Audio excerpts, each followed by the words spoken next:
And I have just left the war room. We sat where decisions are made on Israeli security, on our most sensitive interests.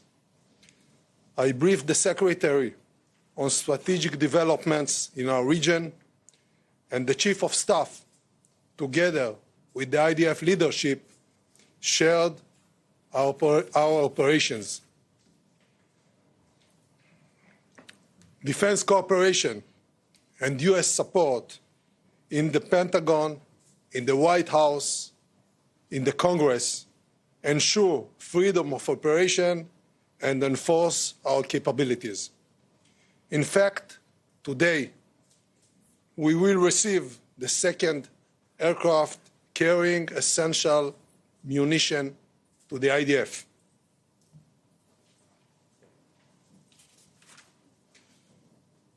U.S. deployment of assets on land, in air, and at sea sends a strong message to both our partners and enemies in the region. On behalf of Israel's defense establishment and on behalf of our citizens, Mr. Secretary, thank you very much. Let me remind you all, our audience, who is the enemy? Our neighbors is Hamas, the ISIS of Gaza, an organization enjoying the Iranian payroll. I cannot let the world forget the brutal attacks Hamas terrorists conduct against Israeli children, Israeli women, Israeli elderly and entire families. Murder, rape, kidnapping, this is what we face in this war. This is a war on the existence of Israel as a prosperous state, as a democratic state, as the homeland of the Jewish people. This is a war on freedom and on our common values, and we are on the front line. We will keep fighting, and we will win this war. We will prevail. With your permission, Mr. Secretary, I'll say a few words in Hebrew. מאז יום שבת, מדינת ישראל נמצאת במלחמה. אנחנו נלחמים על הבית, אנחנו נלחמים על העתיד שלנו. והפגישה שסיימנו עכשיו, ידידי מזכיר ההגנה אוסטין ואני, בבור הפיקוד, סיכמנו על שורה של מהלכים וסוגיות אסטרטגיות. אני בטוח כי גם ידידינו ברחבי העולם וגם אויבינו בכל הגזרות מבינים היטב את משמעות הברית הזו ואת משמעות הביקור הזה. מדינת ישראל היא מדינה חזקה, מדינה שבה מתקיים שילוב בין צבא עוצמתי לבין מערכת אזרחית עם חוסן לאומי בלתי רגיל. החוסן שמצוי ב-DNA של כל יהודי הוא תוצר של מאבק הישרדות של אלפי שנים. You're watching Al Jazeera. We're bringing you live coverage of a press conference that's happening in Tel Aviv between Israel's Defence Minister Yoav Gallant, who's just been speaking there, talking in Hebrew for the latter part of his statement. Earlier on, he was referring to the fact that US support was ensuring freedom to operate for the Israeli military. He said that they would receive a second aircraft carrying essential equipment to the Israeli military. We're going to go to Willem, Marx, who's live for us in Tel Aviv. We are waiting for US Defence Secretary Lloyd Austin to speak. Willem, clearly Yoav Gallant there making it very plain that they are relying on US support, and as far as he's concerned, the US is firmly behind Israel in this. Yeah, and echoing, Rob, very much what Prime Minister Benjamin Netanyahu said yesterday, comparing Hamas to ISIS. talking about the support that they allege Hamas has been receiving from the Iranian government. That second aircraft arriving, he said, will likely also contain further munitions. The first aircraft arriving focused on essentially bolstering the capabilities of Israel's Iron Dome system. We know that US special operations teams are already working with some of their Israeli counterparts on both intelligence and planning, strategy planning, for a potential ground incursion and other operations ongoing inside Gaza. Really interesting to hear what Lloyd Austin will have to say when it comes to the deterrence efforts that the United States has already tried to put in place. Very soon after those attacks began on Saturday, President Biden ordering at least 6 US naval vessels to the Eastern Mediterranean, including an aircraft carrier and many guided missile cruisers and destroyers, along with dozens of different aircraft that have been rebasing all over air bases in the region. Part of an effort they made very clear, the Americans, to try and deter both non-state and state actors, that would be groups like Hezbollah, governments like Iran, in their words, from interfering in this current crisis. Both Blinken and Biden previously saying they had one word for those considering that kind of interference: don't, Rob. Willem, just while we're waiting for Lloyd Austin to speak, and he may be speaking fairly soon. In fact, I think Lloyd Austin has begun speaking now. Let's listen to Lloyd Austin. We'll come back to you, Willem. Close touch, but it's good to see you again in person. And it's good to be back in Israel, even during such terrible days. As the U.S. Secretary of Defense, I am here in person to make something crystal clear. America's support for Israel is ironclad. And I extend my deepest condolences to the Israeli people for those killed or wounded in this terrible slaughter by Hamas. I'm also here in solidarity with all the families still living the waking nightmare of not knowing the fate of their loved ones. And we will continue to coordinate closely with Israel to help secure the release of the innocent men, women, and children in the clutches of Hamas, including American citizens. Now, Israel is a small country, a place where everybody knows everybody. And in times of trial, the intimacy of your society deepens the intimacy of your grief. But that's not a weakness. It is a profound strength. And in times of testing, Israelis know what to do. Over this awful week, we've seen Israeli hotels and homes take in those who've had to flee. We've seen long lineups to donate blood. We've seen WhatsApps explode with messages as people race to support neighbors in anguish. And perhaps because I'm a retired general, I was especially moved by the story of a retired general named Noam T-Bone. His son called him on Saturday from his home near Gaza to say that Hamas terrorists had stormed their kibbutz and were closing in. And the retired general jumped into his car in Tel Aviv and raced toward the combat zone. He linked up with other fighters and rescued his son, his daughter-in-law, and his granddaughters. And when the general arrived at their house, one of his granddaughters just said, "Grandpa's here."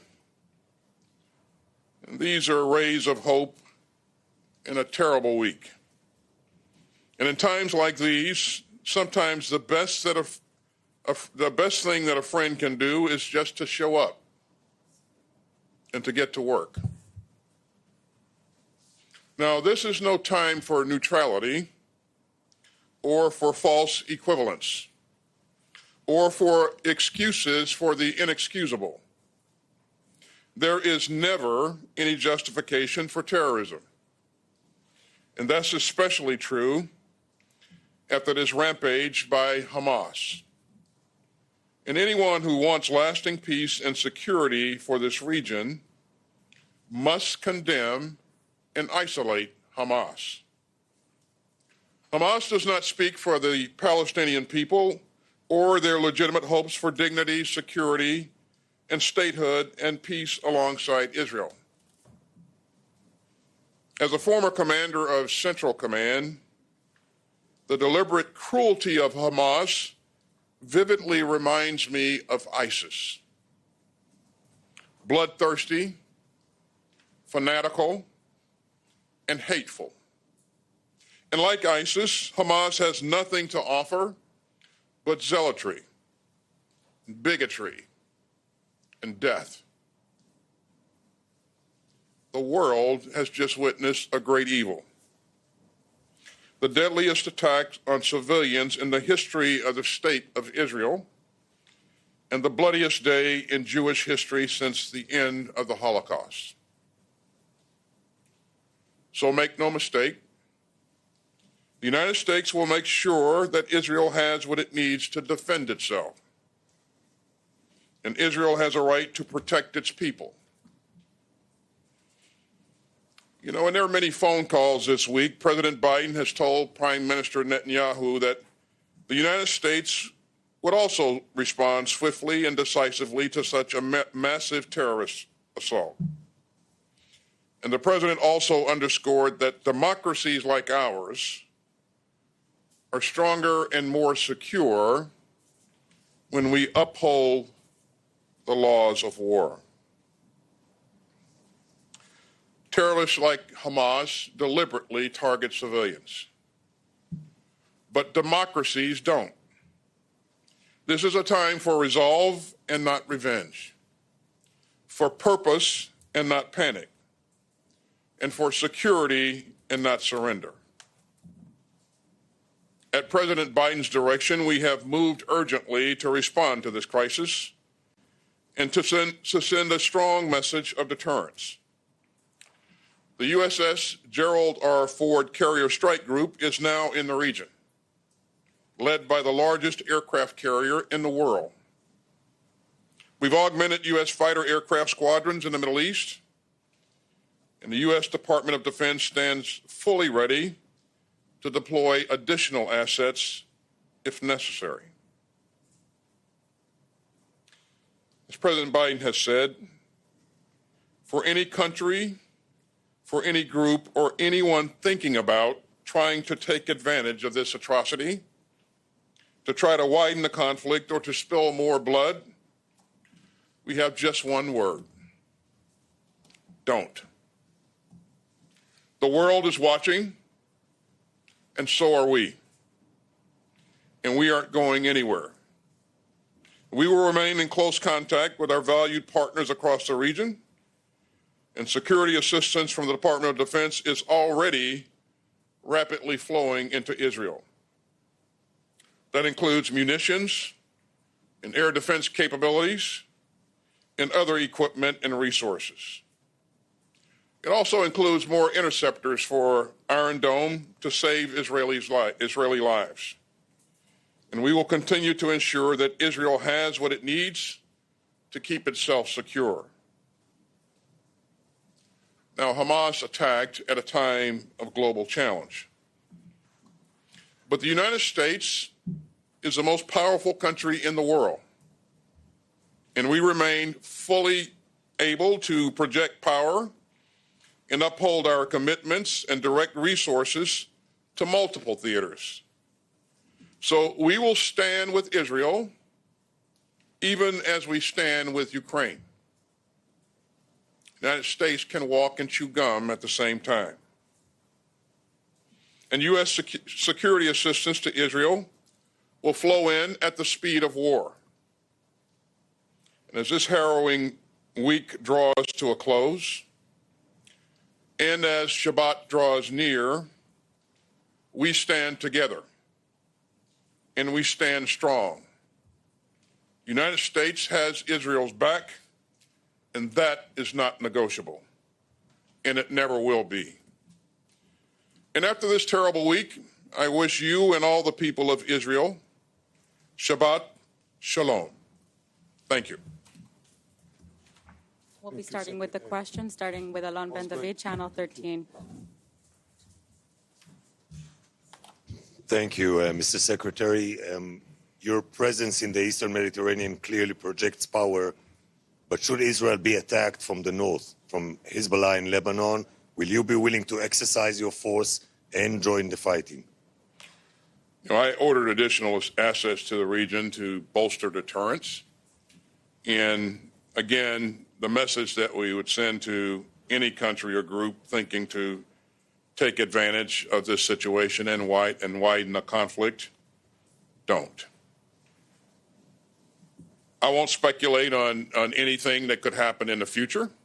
I will just tell you clearly that the United States will continue to support Israel's right to defend itself. Please, a question to the Defense Minister. השר גלנט, דיברת בתחילת השבוע על כך שהמטרה של המבצע היא למחוק את חמאס.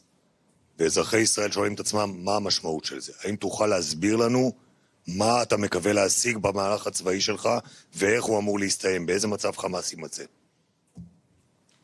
אנחנו נמוטט את שלטון החמאס. Make sure that this threat will never be there on our borders, and we will be ready,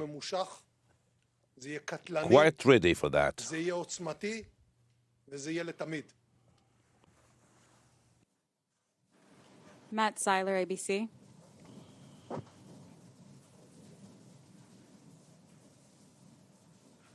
Thank you both for doing this. Secretary Austin, the U.S. administration has told Israel to avoid causing civilian casualties and to uphold what you called just now the laws of war. Given how Hamas fights, deliberately launching operations from dense civilian areas, how could Israel permanently end the terrorist threat posed by Hamas without inevitably risking many civilian lives? And as we watch the civilian death toll in Gaza rise while Israel conducts its counterattacks and perhaps a ground invasion, do you believe the moral culpability for those Palestinian deaths belongs to Israel, Hamas, or both? I'll leave it to Israel to talk about its potential plans and its approach to conducting operations. Matt, I'll just say again that Israel has a right to defend itself, and we will support Israel's right to defend itself. We will continue to flow in security assistance. And I've worked with Israeli forces over the years, over many years. As you know, I wore a uniform for 41 years. My experience in working with the Israeli forces is they are professional, they're disciplined, and they're focused on the right things. And so I expect that going forward, they will continue to exhibit that same degree of professionalism that we've seen in the past. But you know, Matt, we've seen this before. The international community fought ISIS, who in some cases was embedded deeply in built-up areas. And that international coalition fought valiantly and protected civilians and created corridors for humanitarian movement, even in the midst of a pretty significant fight. So again, this is a professional force. It is well led, and I have every expectation that it will be disciplined. Thank you. And for Minister Gallant, have you seen evidence that Iran was directly involved in planning or executing the recent attack on your country, or any signs that either Iran or its proxies are seeking to exploit the situation? And if you do come to see signs of an imminent attack on Israel, are you in favor of preemptive strikes? Iran, Hezbollah, and Hamas is one axis, an axis of evil. Everything is directed generally from Iran. The permission is given by Iran. The money is supplied by Iran. And the ideas are shaped in Iran.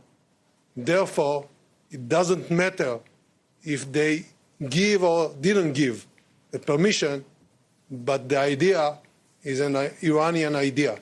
As to the actions, future actions of IDF, I will stay confidential for good reasons.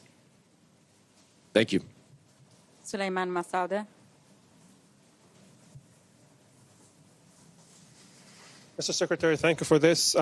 House Foreign Affairs Chair Mike McCall said that we know that Egypt had warned Israel 3 days prior to that event, like something like this could happen. We don't know how we missed it. We don't know how Israel missed it.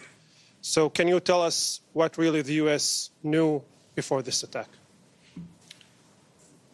What I can tell you is that if we had known or if we know of a pending attack against an ally, we would clearly inform that ally. But what we're focused on now, Suleiman, is we're focused on making sure that Israel has what it needs to defend its sovereign territory and to protect its citizens. And the minister and I spent a good bit of time talking today about what those requirements are and what we need to do to urgently meet those needs. אדוני השר, תודה רבה. זו פעם ראשונה שדרג מדיני עולה לשאלות העיתונאים. אתמול שמענו את הרמטכ"ל גם לוקח אחריות ואומר, אנחנו כשלנו בשמירה על ביטחון אזרחי ישראל. האם יש כן גם אזרחי ישראל שואלים את עצמם, האם כן יש איזושהי לקיחת אחריות מצד הדרג המדיני בעניין מה שקרה בדרום? אנחנו ספגנו התקפה קשה עם מחירים מאוד כבדים. יהיה זמן לתחקר את העניין הזה. בעת הזו, גם אני, גם המטה הכללי, הרמטכ"ל וכל לוחמי צה"ל, אנשי השב"כ, אנשי המוסד, משטרת ישראל, כולנו ממוקדים for the time being to follow my instructions and to achieve a victory and to defeat Hamas, as I said before. This is the decision now. We will achieve the victory and we will beat Hamas. Last question from Tom, Secretary.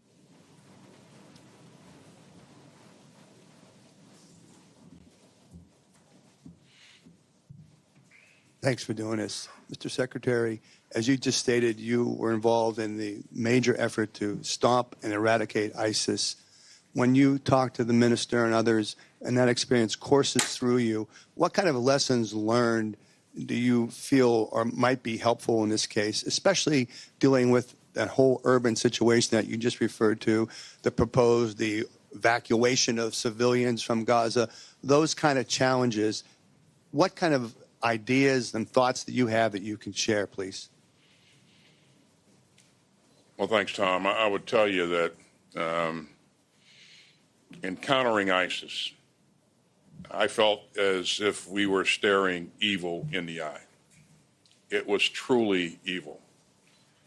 And what we've seen from Hamas, it takes that evil to another level.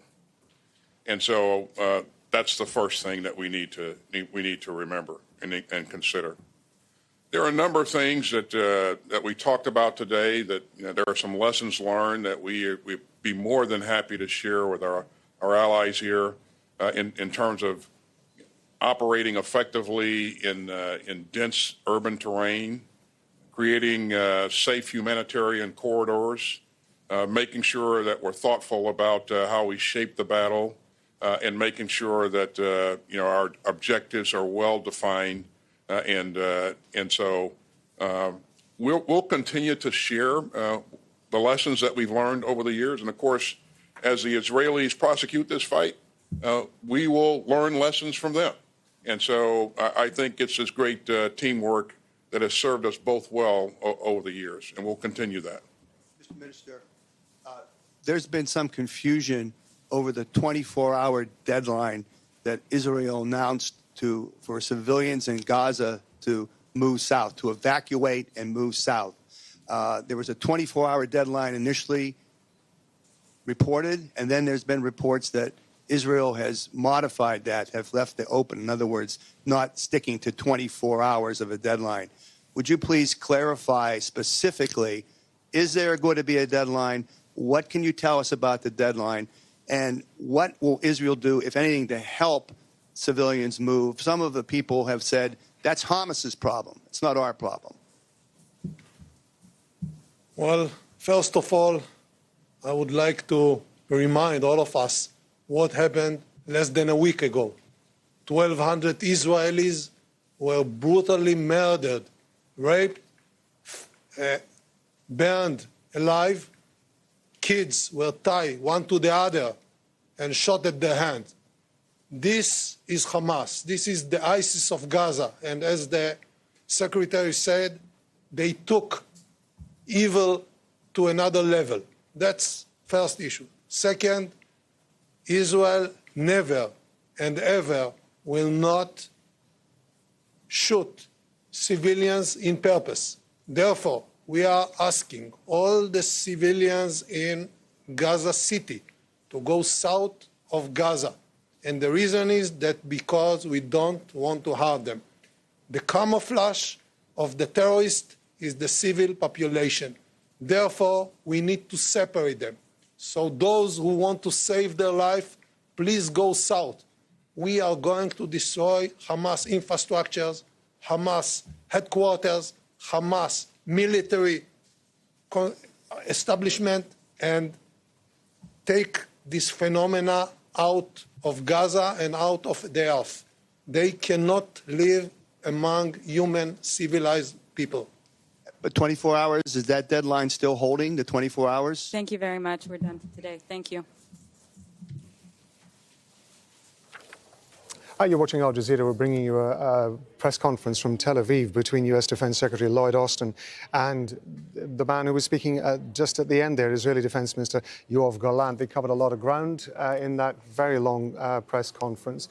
But predominantly the message was that the U.S. is standing behind Israel following the attack by Hamas. U.S. Defense Secretary Lloyd Austin saying American support for Israel is ironclad.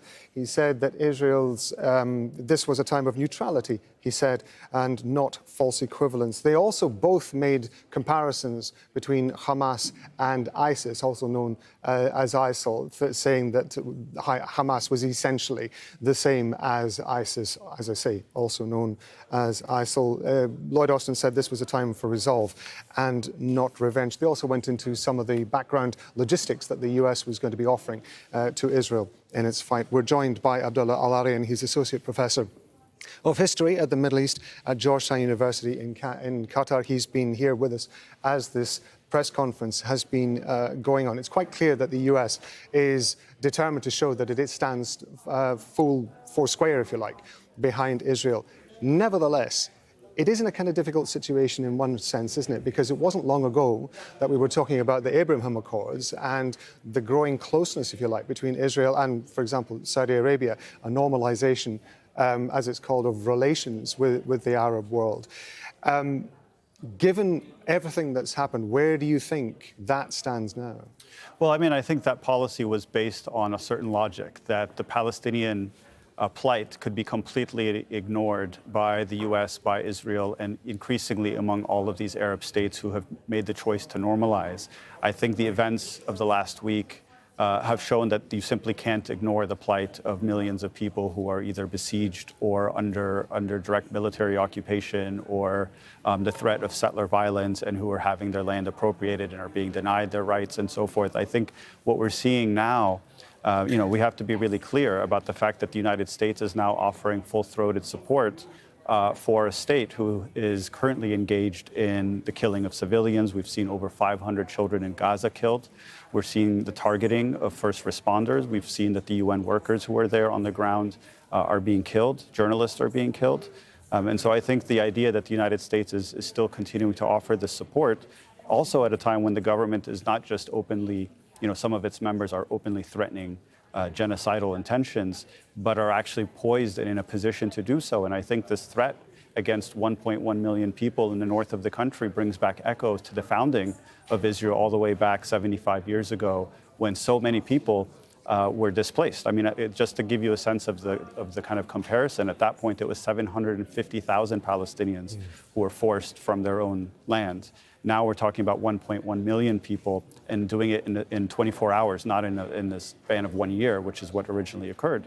Let's not forget also that 70% of the population of Gaza are either direct survivors of the Nakba from 1948 or their descendants. And so we're talking about also refugee population that has already been displaced at least once in the course of their lifetimes. And so I think what we're seeing just in the last day has been a really terrifying escalation. Abdullah, thank you very much. And we're going to leave it there for the moment. Abdullah Arian, thank you very much indeed for your time.